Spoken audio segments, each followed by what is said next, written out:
Hey guys, welcome back for another episode of Mortal Realms Monday. This week we are painting the statue from issue 34 of the Mortal Realms magazine, and for this statue I'm going to be painting in a marble effect. So first of all, I've gone ahead and primed the model with grey cere from Games Workshop. I decided to use this as it's a primer for contrast paints, which I feel would give a little bit of a better feel with the paint being applied on the statue portion at least for this method. But you could use any kind of light grey primer. I wouldn't go too dark with it, definitely not black. Failing grey, go with a white and then paint over with a light grey. Anyway, first of all, I'm using some Corax white and a piece of cut off sponge here, and you'll see that I'm applying this pretty much all over the model, just dabbing it on, trying to cover the majority of the model. The texture of the sponge is obviously going to add some texture to the model itself, and the way that the sponge is means that the grey cere is going to be left in those recesses, obviously trying to poke it into a few places. Now you'll notice that I can't remove this piece here. I thought I'd not glued it and left it so that I could slide it back out. If you haven't assembled your model yet, I highly recommend leaving that piece off so that you can get behind that a little bit easier, but it doesn't matter too much if you can't, just sort of force the sponge in there a little bit. I've also left off the hand with the hammer so that I can obviously get behind there, which I will then add on later on. So as I said, first of all, just go around the whole model, applying this Corax white, and essentially what we're going to do is build up from the grey cere in white tones to get that sort of marble sort of blotted look. Now a quick little tip: if you haven't got any self-closing tweezers, so the opposite ones, to save your hands some time or some pain with holding the tweezers closed, you can see I've got a rubber band there and I've just wrapped it around a few times. I do this at the back of the tweezers so that the tweezers are open. Pick up the sponge and then slide the rubber bands forward and it holds the tweezers closed. So nice and easy to save your hands some pain of having to keep those tweezers gripped. Anyway, I'll get on with this and we'll be back in just a bit. Okay, so with that layer of Corax white done, you won't see too much of a difference between the grey cere and the Corax white, but you can see enough. But what I'm now doing is applying in very much the same manner white scar. This is going to go again almost all over the model, but concentrating a little bit more towards those areas where the light would catch. So not so much on the undersides of the arm and things like that, but definitely around the curve of the shoulder plates, the top of the head, and you know, those kind of areas. And what we're looking to do here is basically build up a sort of random mottled pattern of greys and whites to give us that marble white look. So once again, I'll apply this all over the model and catch you guys in just a sec for the next step. Okay, so once that's dried, I'm now taking a large makeup brush that I use for dry brushing, and I'm going to dry brush white scar very lightly over the model. And what this is going to do is blend in some of that texture that we've added and tie it in together a little bit, but it's also mainly to pick up those sharp edges where the light is going to catch the most. So going over the whole model a couple of times, just letting this white pick off those edges and some of those sort of more flat surfaces, and then we can add some fine highlights after this step. So again, I will catch you in a flash. Okay, so with all the white done and dusted, I'm now taking a mix of 1 part Seraphim Sepia to 5 parts Lamian Medium. I'm using Lamian Medium as opposed to water, as I want to keep the pigment ratio the same. I just want more medium in there. If I was to use water, it would thin the paint too much and would cause it to flow more than I want. The Lamian Medium keeps it more towards a wash rather than a watery paint. So what I'm using this for is to add some of that sort of sepia yellow brownish staining that you can get with marble. I'm applying this pretty much into heavy recesses, just sort of random places, you know, whilst thinking a little bit of where some of this would be, but definitely in cracks, around hard edges and things like that. You can do it over a few flat areas. I wouldn't do it too much. Try to keep the lines thin. If you are going to make some slightly thicker lines or thicker patches, then what I'd recommend is make sure that you have very little paint on the brush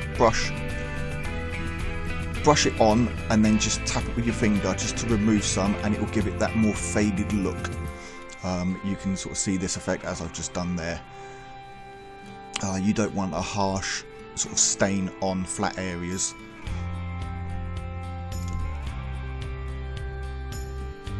So again, applying this all over the model in, you know, in chosen areas. I will get on with this and come back in just a bit.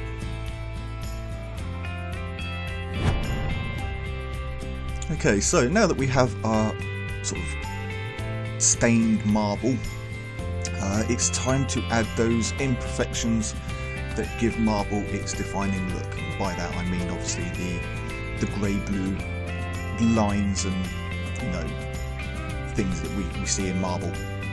So for this, I'm using a mix here of 1 part Drakenhof Nightshade, 6 parts Lamian Medium, and just a couple of drops of water, just to thin it down and give it a little bit more fluidity. And again, first of all, I'm using this in sort of shadow areas just to define some of those shadows a little bit more. Using it in cracks and things like that, just to apply some depth and shadow within those cracks. Obviously not overpowering the sepia that is already in them, so, you know, leaving the majority of that showing, just applying some small amounts of this. I'm using a size 0 brush for this. I wouldn't go any larger than that. I do switch down to a 1/0 for some fine lines, but essentially, to start with, I'm just going around, like I say, adding a few shadow lines and sort of getting in those cracks and stuff. Now once I've got those sort of shadows and crack areas defined, again I'm using a slightly thinner mix now. I've just added a few more drops of water. You can see it on the palette there, it's trying to run all over the place. And all I'm doing, again with this size 0 brush, holding it almost at the end of the handle so that I have a little bit less control. This will help give it that slightly more random look. And you can see I'm literally brushing shaky lines down throughout the model. Now what I'm doing is keeping in mind the direction, as in marble the lines will generally flow in sort of one direction, kind of like the grain in wood and things like that. So for me, I've chosen the top left and coming down slightly, pretty much towards the bottom right, but as a steep angle. And all I'm doing is, you'll notice that I'm using the tip of the brush and occasionally I'll push the brush down. And what this will do is give that slightly wider, blurred out look on some of the lines. Now, due to the light and how washed out this paint is, it is a little difficult for the camera to pick it up. Hopefully you can see what I'm doing here. But like I say, essentially drawing broken lines. It doesn't matter if they look a bit jagged, or the brush pulls away a little bit and hits back down. You want to create that sort of rough random pattern. Space wise between the lines, the larger the gap between lines, the more focused in the marble was, if that makes sense. You have to bear in mind that this is we're doing this to scale. These are scaled miniatures. If you were to have large gaps between them, it would reduce the size in scale of this miniature. For example, if I had one of these blue lines down around his hand holding the orb, and the next one just across his face, this piece of marble wouldn't actually have been that much bigger than the palm of my hand. So because this is a large piece of marble, to make this statue large, you want the lines closer together. You want a lot more lines in there. That way, essentially, scale wise, this piece of marble that carved this, that was used to sculpt this statue, was a large piece of marble. It was a statue sized piece. So bear that in mind when doing your lines. You don't want them too close, but you don't want them too spread apart. Try to keep it within scale of the size of the scale size of the statue, or whatever it is that you are painting a marble effect on. Anyway, I'll get on with this first layer of lines. Like I say, going over the model, getting these thin lines, a few spread out pieces where the brush will push down a little bit more. This part, you want the lines to be faint. You don't want them too harsh, as we'll be building up in tone as we add more layers and define these lines a little bit more. So I'll get on with this, catch you guys back in just a bit.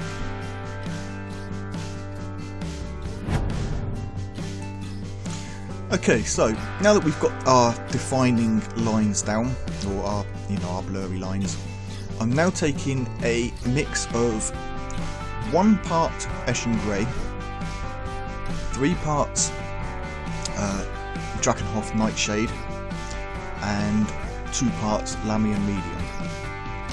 You can vary this slightly. The idea is to get a slightly thicker blue. Obviously, with the Drakenhof Nightshade being a shade paint or a wash, we need to thicken that up, which is what the Eshin Grey is for. It will also tone it slightly more towards that cooler grey tone rather than the strong dark blue that the Nightshade has.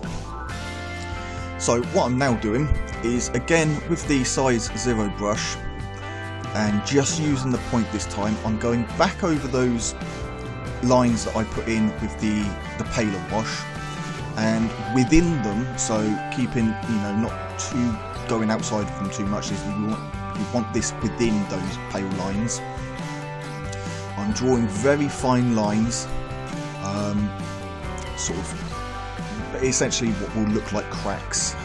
It's a little bit hard to describe, but it's that effect that you have when you look at marble, where you have that faded, blurry blue look, and then within that you get a darker, more defined crack sort of look. So like I say, going over everything that we did with the wash of blue, adding these fine lines. Now you don't have to go from edge to edge with this. As you'll see, I'm doing it within the faded areas, adding extra lines but keeping within that, so a few more cracks and things like that. Use photos of marble for reference. I highly recommend that. It does make it easier for sort of gauging where the cracks, or how the cracks would look within those faded blue areas. So I'll get on with this and we'll come back for the next step. Right, now that the lines are done, the marble is almost finished, I'm now taking some white scar and just edge highlighting any sharp edges, so you know, things like the hammer. As you can see, I've now attached this after painting that separate, going over some of the lettering there. Just picking off those edges anywhere where a blue line obviously goes over an edge and down the side. You don't want to apply that white over that blue, so leave that gap slightly. But this is essentially the hammer, the sort of the sharp edges of the spikes on his halo, the plating on his armor. I'm also adding some white highlights on his face, picking out the bridge of his nose, his cheek and things like that. You can see here that I'm just picking off some of his hair. As it's on the top of his head, obviously the light is going to hit the most, and just to give it that sharper edge highlight definition. So I'll get on with this and we'll be back in just a bit. Okay, so now the statue is finished, it's time to move on to the base. Now, to give the statue a little bit more of a standoff, I want you to do the base in a different colour. You can see on the back of the base there where I did this to see if it looked right. So what I'm doing here is I'm using a mix of 1 part Cantor Blue to 3 parts Mechanica Standard Grey, and I'm just going to apply a couple of layers of this with this, what I use as a dry brush. Makes also a good large basing brush, but I'm just going to apply this over all of the podium thing here in a couple of coats, and then we'll be back in just a bit. Right, so now I'm adding some Dawnstone into that mix. You can see that I've left it showing how much I'm adding, because this isn't an exact method. It's roughly 2 drops to the original mix. Throwing my brush on the floor there. But again, dry brushing. Now what I'm not doing is cleaning the brush between each of these stages. So I'm just making sure obviously that the majority of paint is removed before going into the next mix. So all I'm doing now is dry brushing all over the model. I've left quite a bit of the paint on this, as this is going to give, you know, a bit of a heavy dry brush on here. The softer dry brush with less paint on the bristles will come at the a later stage. But essentially you want to go over everything with this, picking off those edges obviously, and just sort of brightening up those flatter surfaces a little bit. So again, I'll get on with this, catch you guys in a tick.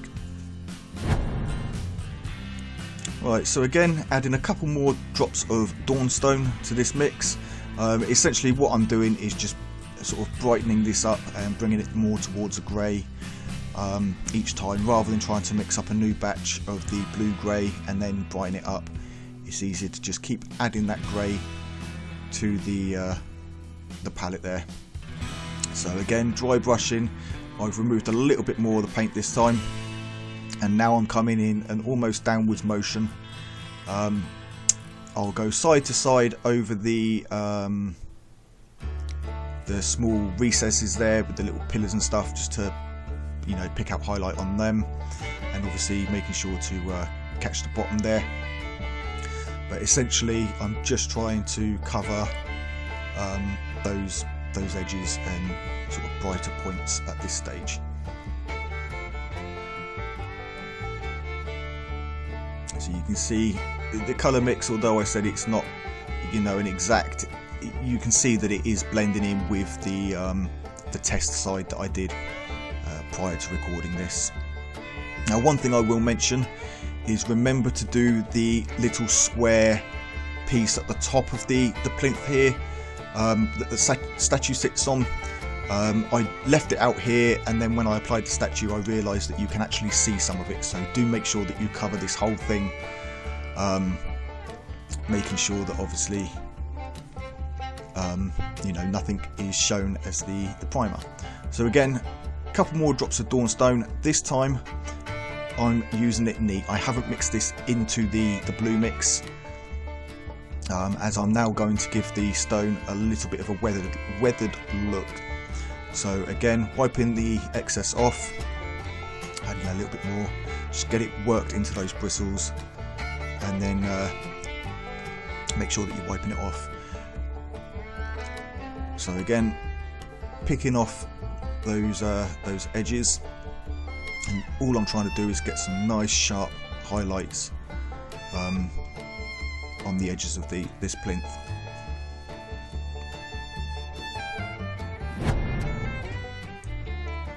And for the final highlight, I'm just taking some Alt 1 Grey here, and again I haven't cleaned the bristles between stages on this, and just mixing in a little bit of that original grey blue mix just to give the Alt 1 a little bit of a blue tint.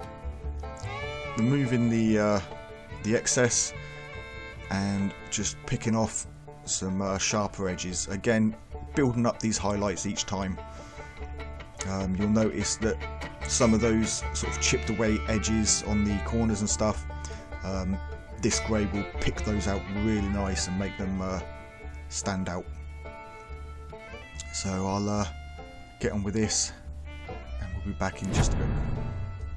Okay, so now to add some textured weathering to this, I'm taking the original mix, pretty much 1 part to 2 parts, Cantor Blue to Mechanica Standard, and I'm just stippling this very lightly over the entire piece, just to add some sort of darker spots. I don't want these standing out too much, which obviously is why I wiped that away a little bit there. You just want some slightly blurry spots over the top. And again, what I'm going to do is build this up by adding you know, a little bit more grey Dawnstone in this case to each layer, and then stipple it on.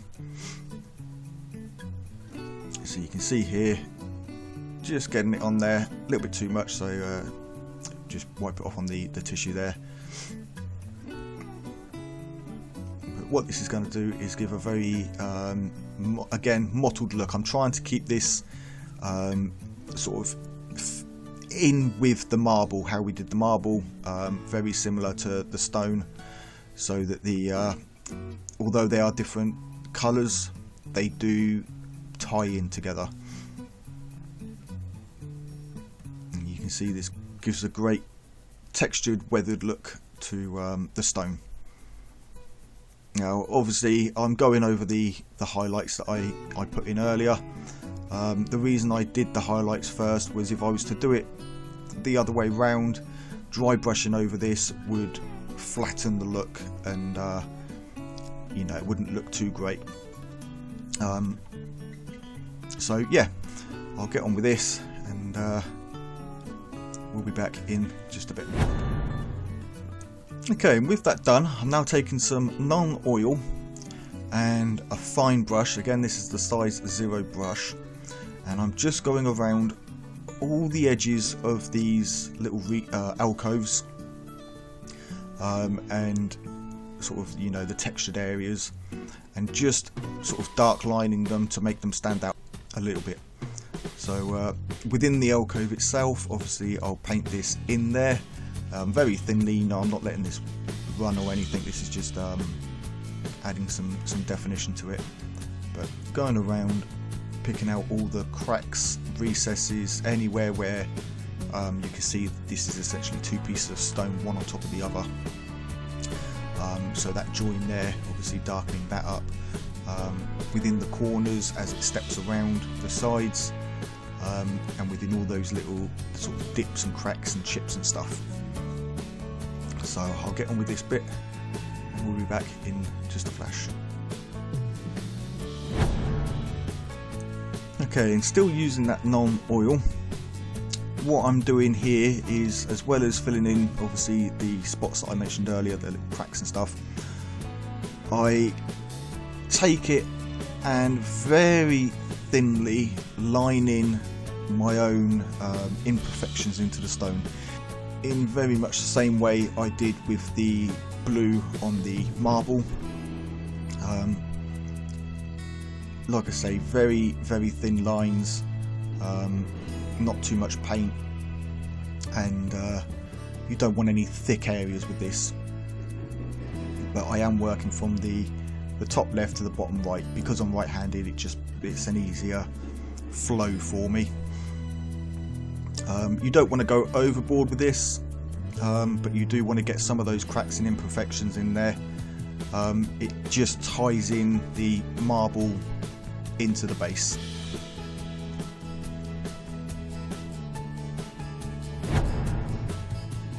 Okay, I'm now taking some Oth1 Grey and thinning it down with some water. You can see here, just thinning it a little bit, mixing it out. And again, this is using the size 0 brush. I'm going to pick off edge highlights as well as adding some highlights to the painted cracks that I did. This isn't so much a straight highlight like you would if it was the edge of a crack. It's more a brighter imperfection or crack within the stone that just follows those lines. You don't want to overdo that. You don't want to follow every line from start to finish. Just pick off a few, and obviously picking off edge highlights along the top of these plinths, down the vertical pieces and things like that. I'll also do this along any sort of vertical edges and sharp edges where I want a little bit more of a defined highlight. So you can see here it's very thin, very random, you know, diluted. I don't want a harsh contrast between the two colours, just enough to stand out. You can see there that I added a little bit too much water and it's collected within the groove of trying to pick out those little details there.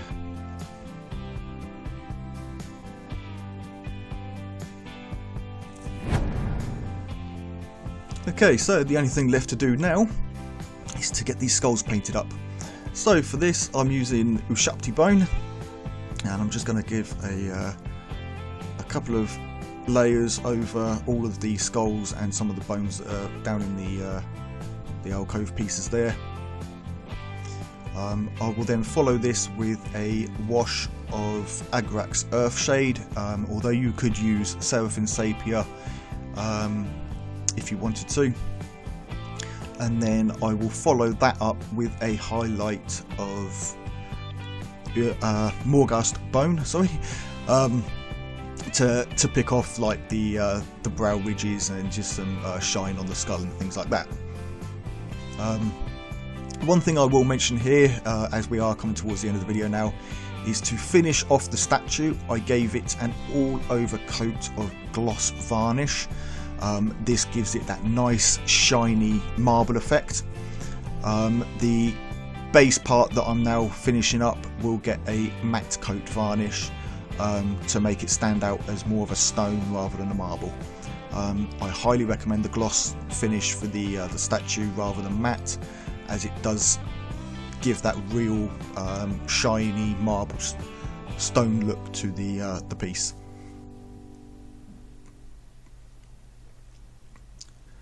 Anyway, this does bring us towards the end of the video, so I'll get on with this. Like I say, add in the Agrak's Earthshade and then highlighting, and then we'll be back to take a look at the final piece. And there we go, guys, the finished statue. I hope you enjoyed the video, and I hope it's helpful to some of you. If you did, hit that like button, as it will help the video get noticed a little bit more on YouTube, which in turn helps the channel grow. If you enjoy the content that I'm putting out, then please hit that subscribe button and ding that notification bell to get notifications of new uploads. And until next time, take it easy and keep painting those minis.